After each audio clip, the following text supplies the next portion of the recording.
Voltamos com o nosso Tome Ciência, onde hoje estamos discutindo as teorias da corrupção, com a presença aqui no estúdio do Marcos Bezerra, antropólogo lá da Federal Fluminense, a Marisa Pinhataro, da Controladoria Geral da União, o Fernando Latmer-Veltman, do CPDOC, da Fundação Getúlio Vargas, e o Jeremias Ferraz Lima, do Instituto de Psiquiatria da UFRJ.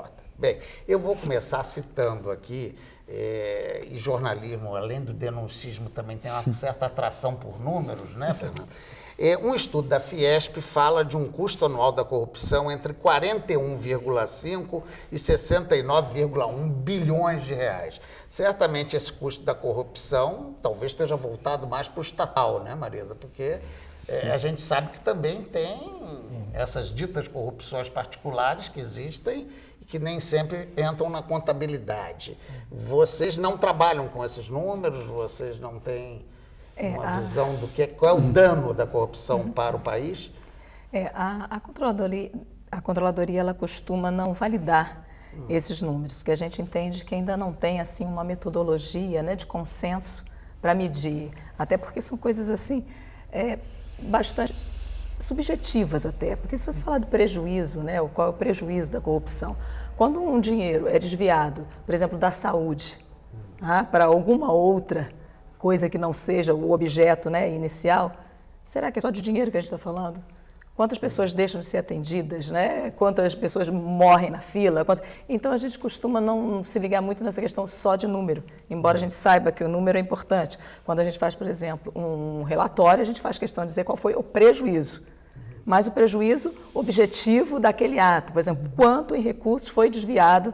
Ou seja, um prejuízo que solidifica a possibilidade até de um ressarcimento ou de uma denúncia legal contra quem desviou. Para que se faça um inquérito, para que se leve para pedido de ressarcimento, para um procedimento administrativo, né, disciplinar, enfim, aqueles números são válidos. Agora, dizer que aquele é o prejuízo causado pela corrupção, isso a gente entende que não seja o mais correto, porque há outros prejuízos envolvidos. Sem falar da própria repercussão, né? E nesse sentido, por exemplo, o Fernando falava ali do uso político da corrupção, que faz parte do jogo político. Tem uma verificação perto de eleição, vocês se preocupam mais ou acontecem mais casos? Períodos eleitorais, digamos assim. Na verdade, a preocupação que existe na CGU é justamente de que não se passe a ideia que o nosso trabalho possa ter esse objetivo de influenciar politicamente, de proteger ou de perseguir alguma corrente política, né? Então, o próprio programa de sorteio público, um dos motivos de haver o sorteio na Caixa Econômica Federal é justamente para dar essa isenção. Ou seja, qual município que vai ser sorteado? É na sorte, né? Quer dizer, nós não estamos escolhendo A, B ou no azar, como eu disse no início. Mas nós estamos escolhendo A, B ou C. Uma outra forma também que a gente vê de não caracterizar qualquer tipo de perseguição é que nós trabalhamos com roteirização. Por exemplo, no estado do Rio de Janeiro, nós dividimos o estado em 3 regiões. A cada 60 dias, nós temos que visitar todas as 3 regiões. Para que não diga, só vai ao município tal, só vai. Então, a gente faz a programação com as prioridades, claro, do nosso planejamento, mas sempre destinando a que cada região daquela não fique mais do que 60 dias sem ser visitada. Para dar um espírito democrático à verificação. Exatamente. Você queria falar qualquer coisa sobre municípios, é isso?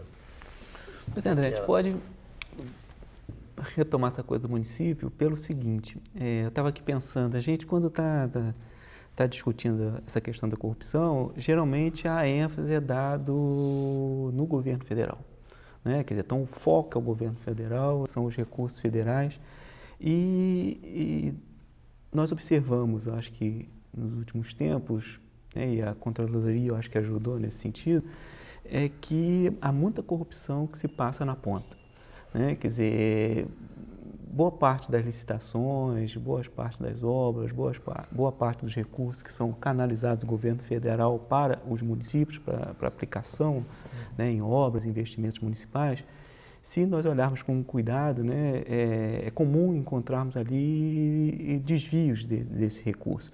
Né, e creio, né, que no plano do município, no plano dos estaduais, há uma ênfase menor no que diz respeito à questão do controle sobre a corrupção. enquanto o governo federal me parece que tem investido mais, né, assumido mais essa questão da corrupção como um problema do Estado, a gente não vê esse movimento acontecendo da mesma forma nos municípios e nos estados. E enquanto nós observamos, quer dizer, nós vemos que, inclusive pensando um pouco nessa questão da articulação da política com a corrupção, quer dizer, um grande investimento que os parlamentares fazem no âmbito do Congresso Nacional diz respeito à questão da liberação de recursos para os municípios. Está em jogo aí para eles a própria ideia de representação política e as chances que eles têm de serem bem avaliados no plano municipal, naquilo que se chama suas bases eleitorais. Deixa eu aproveitar aí um aspecto que é bem semelhante ao que nós discutimos aqui, ou já tratamos aqui, não exatamente aprofundado, é as relações de vizinhança, compadrio, serem consideradas ou não corrupção. É parte do jogo político o representante de determinada região tentar levar recursos para a sua região, até para ser votado.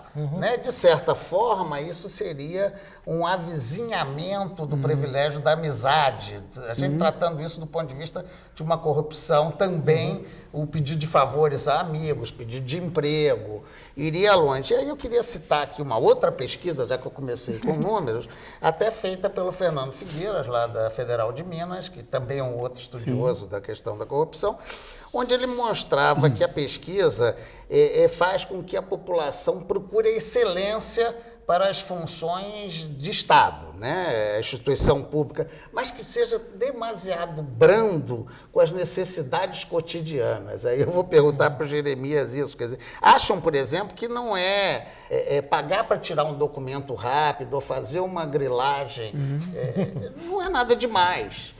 Quer dizer, de certa maneira, isso não acaba perpetuando a noção cultural de desvio de recursos, de levar vantagem? É aquilo que eu estava falando, né? Que isso fica inconsciente, isso fica dentro do contexto cultural, e quando as pessoas estão agindo dentro da cultura, perdem a consciência dessa diferença do público e do privado. Né? De forma que, porque muita gente fala que a solução para a corrupção é tirar o corrupto e botar um outro ali naquele lugar. Mas vai entrar no mesmo contexto cultural. Daqui a pouco, aquele que entrou ali está fazendo a corrupção, às vezes sem se dar conta, porque é um processo cultural. Né? E essa relação entre o público e o privado, você tem que ser pensada dentro do contexto da cultura. Né? Só para lembrar, tem uma famosa história de um político mineiro, né?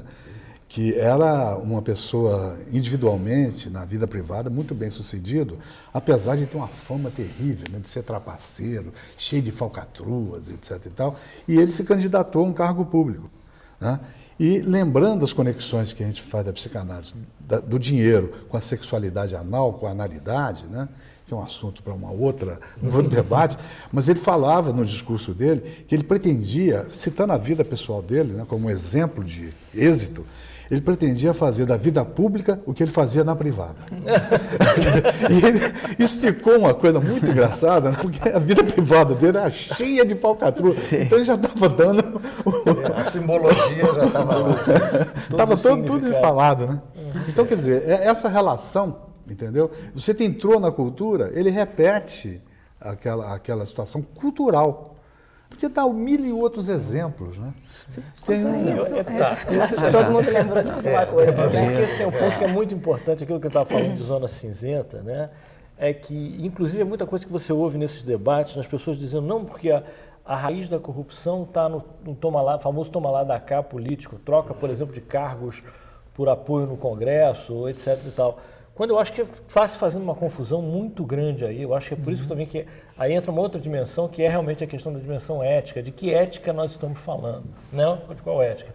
Porque uma das coisas que eu acho mais importante é, por exemplo, é legítimo o deputado estadual ou o deputado federal lutar por verbas e obras para a sua base, para o seu município, é absolutamente legítimo, é absolutamente normal. Ele é um representante do Estado ou de uma localidade, isso não tem o menor problema. Tá? E, inclusive, tem a ver também com outra dimensão que as pessoas não esquecem muito de levar em consideração, que é essa dimensão do federalismo. né? O problema está exatamente na maneira como você defende, como é que é capturado e, acima de tudo, como é que é utilizado. O Marco mencionou uma coisa que é muito importante, que é o governo federal e o Congresso Nacional, se você observar bem, eles são muito mais controlados e são muito mais visíveis, os seus problemas aparecem em uma magnitude muito maior do que o que acontece na ponta do município e no Estado. E às vezes isso tem uma dimensão muito perversa, porque frequentemente aquilo que mais... A qualidade de vida do cidadão, frequentemente depende muito mais do serviço, do funcionamento do Estado e do município do que... Porque, claro que o governo federal tem participação importantíssima, mas vamos... Quem é que provê os maiores serviços de segurança, de saúde, de saneamento básico, de educação, etc.? É o Estado ou é o município, né? E, frequentemente, é aí que eu coloco também que não é apenas uma questão de cultura, é uma questão de desenho institucional e de mecanismos equilibrados de controle, não apenas na lei, mas no funcionamento político mesmo, ou seja... se dá muito espaço, por exemplo, na grande imprensa brasileira, ao que acontece em Brasília. Mas muito pouco se fala do que acontece aqui na esquina do ponto de vista político, entendeu? Ou seja, por exemplo, o próprio Congresso Nacional, que é tão criticado, ele exerce um papel de controle sobre o presidente que você não vê nos estados e nos municípios, sendo exercido pelas assembleias legislativas e não necessariamente por deficiência moral ou pessoal, mas por uma questão de estrutura política que impede, ou de fraqueza política intrínseca, que faz, por exemplo, com que frequentemente a Assembleia, seja dependendo do governador do estado, não possa fazer um controle. A sua tendência, Fernando, normalmente foi cair outra vez para o campo da política. Não fosse você um cientista político. Mas, veja bem, e esse lado da ética particular, quando a gente viu aqui que do ponto de vista de uma pesquisa, o sujeito acha menos grave corromper para liberar um documento.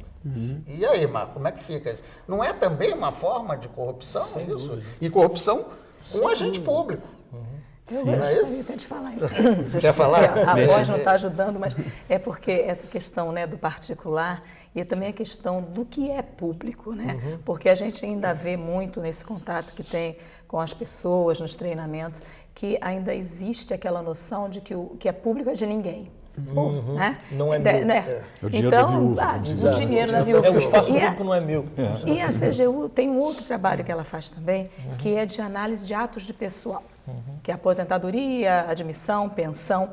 E quando a gente se depara com atos de avós que pegam guardas de neto para poder deixar a pensão, porque ele vai deixar aquele dinheiro para o governo. Quer dizer, a noção de que o dinheiro passa a ser dele, né? E que o governo, quem é o governo?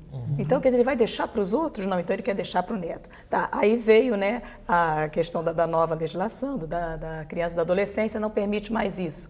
Mas a gente não encontra isso, mas encontra velhinhos de 80 e tantos anos, casando com mocinhas de 20 e poucos anos, né, para deixar a pensão, porque senão esse dinheiro vai ficar... Ou casa com a empregada. Casa com a empregada que ela foi tão boa durante a vida toda, então ele vai fazer esse favor, ele deixa como se fosse dele.